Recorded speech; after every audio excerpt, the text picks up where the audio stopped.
Գյուրջան Կասկադ, հասանելի բնակարաններ 65 ամիս մարման ժամկետով։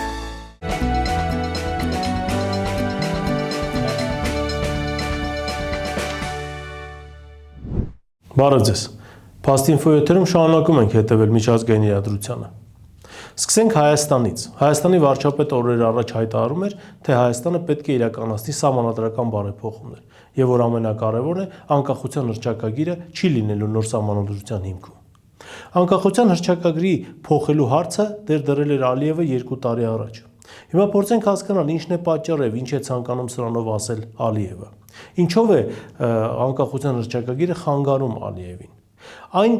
տրամաբանությունը, թե այնտեղ կան դրույթներ, որոնք վերաբերվում են Արցախին, հետեւաբար Հայաստանը ունի տարածքային հավակնություններ Ադրբեջանի նկատմամբ, դրա համար Ալիևը ցանկանում է փոխել անկախության հռչակագիրը, մի փոքր այդ չէ։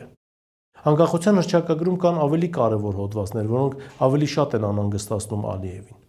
Մասնավորապես այնտեղ նշված է, որ Հայաստանի Հանրապետության քաղաքացիություն իրավունք ունեն ստանալ նաև արտերկրում բնակվող հայերը, այսինքն Հայաստանից դուրս բնակվող հայերը։ Սա ըստ էության հայրենիք սփյուռք կապը անխափան պահելու համար է, եւ եթե փոխվում է անկախության հռչակագիրը, նաև արտասահմանում գտնվող հայերի այս իրավունքն է վերանում։ Առհասարակ անկախության հռչակագրի հիման վրա են բոլոր սահմանադրությունները գրվել։ Այն որ սահմանադրությամբ նշվում է, որ Հայաստանի պետական լեզուն հայերենն է Հայաստանի Հանրապետությունում, ապա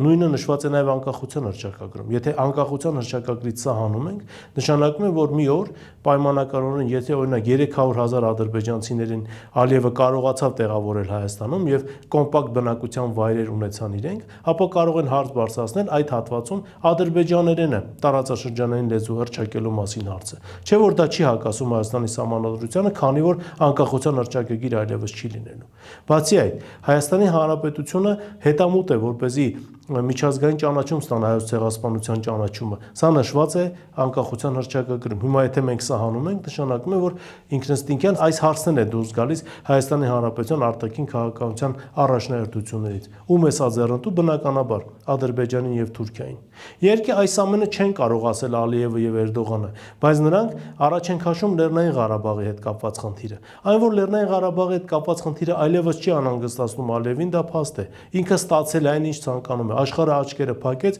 նրա այն հարցում, թե ինչպես Ալիևը արհամարելով բոլոր միջազգային սկզբունքները, որոնք գոյություն ունեն միջազգային իրավունքի, հատկապես ազգերի ինքնորոշման հետ կապված, ուժի եւ ուժի սպառնալիքի չկիրառման հետ կապված, կուլ տվեց Արցախը։ Հետեւաբար ասել, որ Արցախի թեման շարունակում է հետաքրքրել Ալիևին, դա մեղմ ասած այդքան էլ այդպես չէ։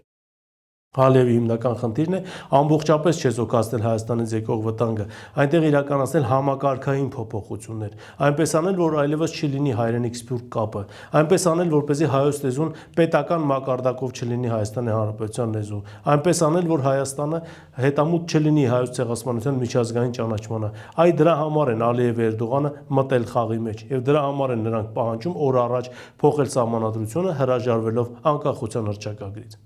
Ինչևէ, սպասենք տեսնենք իրադարձությունները ինչպես են զարգանում, բայց այն, որ այս ամենը հատկապես մեր եվրոպացի գործընկերների կողմից ցույց է տրվում իբր բարեփոխումներ, իբր որ դրանով Հայաստանը ավելի ժողովրդավար կդառնա, ավելի կմոտենա եվրոպական չափորոշիչներին, մի տեսակ չեն դիմանում քննադատությանը։ Սա մեր խնդիրն է, մեր հարցն է, մեր ազգի հարցն է, եւ այստեղ ոչ ոք, ոչ մի կենտրոնից չպետք է մեզ թելադրի ինչպես վարվել եւ փոխել արդյոք անկախության հռչակագիրը, թե այն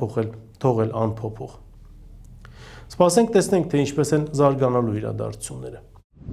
Մյուս թեման, որին ցանկանում եմ անդրադառնալ, Իրանի հետ է կապված։ Իրան-Միացյալ Նահանգներ-Իսրայել պատերազմը արդեն մոտ 1 ամիս է ինչ ընթանում է եւ արդեն կարող ենք ֆիքսել, որ պատերազմում եւ պատերազմի սկզբում առաջ քաշված նպատակները ըստ էության չեն հասել այդ նպատակին, ոչ Միացյալ Նահանգները, ոչ էլ Իսրայելը։ Բայց մեկ այլ կարևոր հանգամանքի մասին եմ ցանկանում խոսել։ Լրատվամիջոցները տեղեկատվություն տարածեցին, որ անցյալ շաբաթ Իրանը կարողացել է հարվածներ հասնել կամ գոնե փորձել է հարվածներ հասնել հնդկական օվկիանոսում գտնվող բրիտանական Դիեգո Գարսիա կղզում, որտեղ տեղակայված է բրիտանական ռազմական բազան։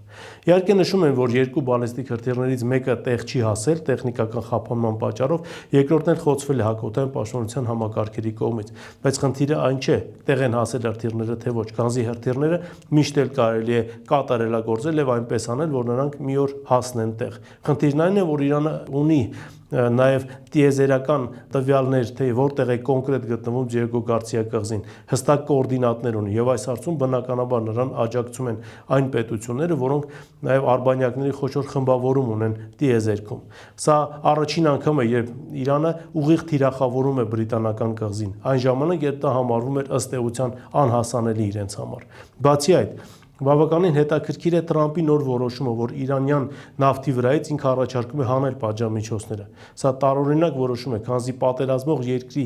եկամտի հիմնական աղբյուրը հենց նավթի վաճառքն է։ Եթե դու հանում ես այդ նավթի վաճառքը անհույսով, թե նավթի գները կիջնեն միջազգային շուկայում եւ դա հնարավորություն կտա Տրամպին մի քիչ ավելի երկար պահել իշխանությունը, քննադատները սա ընդունեցին մի տեսակ տարակուսանքով, քանզի ստացվում է, որ Իրանը հնարավորություն ունի եւ նավթ վաճառել եւ այդ գումարով պատերազմել Միացյալ Նահանգների դեմ։ Իսկ պատերազմը դեռ շատ է տևելու, քանզի առաջին հերթին հենց Իրանը կարծես թե շահագրգռված չէ ռազմական գործողությունները շուտ ավարտելով։ Նա հնարավորություն է ստացել թիրախավորել Մերձավոր Արևելքում գտնվող ամերիկյան բազաներին, նա հնարավորություն է ստացել թիրախավորել Իսրայելը հարվածներ հասցնելով այն կենտրոններին, որոնք դեռ 2 տարի առաջ համարվում էին անձեռնամխելի, բացի այդ,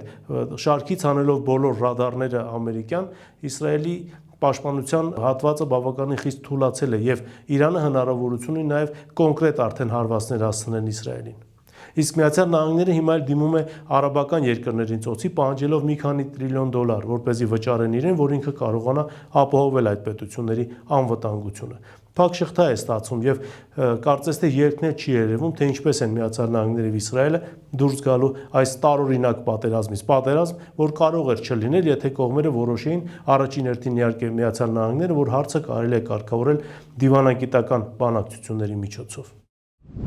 Եվ վերջին թեման, որին ցանկանում եմ անդրադառնալ, Եվրոպական միության հետ է կապված։ Ուրսուլա ֆոն դեր Լայենը հայտարարում է, որ առանց իրենց թույլտվության Եվրոպական միության ոչ մի պետություն իրավունք չունի գազ եւ նավթ գնել Ռուսաստանից։ Սա բնականաբար վերաբերում է Հունգարիային եւ Սլովակիային, որոնց տնտեսությունները ամբողջությամբ կախված են ռուսական նավթից եւ գազից։ Ակնհայտ է, որ ֆոն դեր Լայենի այս հայտարարությունները չեն ընդունվելու միակարծիք Եվրոպական միության բոլոր պետությունների կողմից, քանզի Քաթարում տեղնուցող իրադարձությունների ֆոնին, երբ Քաթարը այլևս չի կարողանում հեղուկ գազ վաճառել միջազգային շուկայում,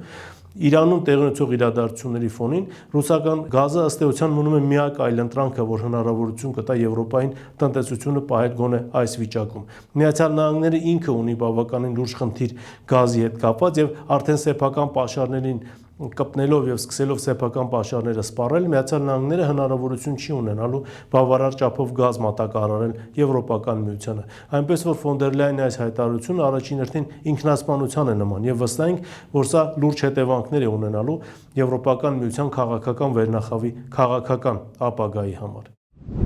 Այս թեմաներն էին, որոնց այսօր ես ցանկացա անդրադառնալ։ Ես հիշեցնեմ, որ բաժանորդագրվեք մեր YouTube-յան ալիքին, ինչպես նաև շնորհակալ ենք այն նվիրատվությունների համար, որ արվում է ձեր կողմից մեր ալիքի աշխատանքն անխափան ապահովելու համար։ Այսօր այսքանն է, շնորհակալություն, կհանդիպենք հաջորդ անգամ։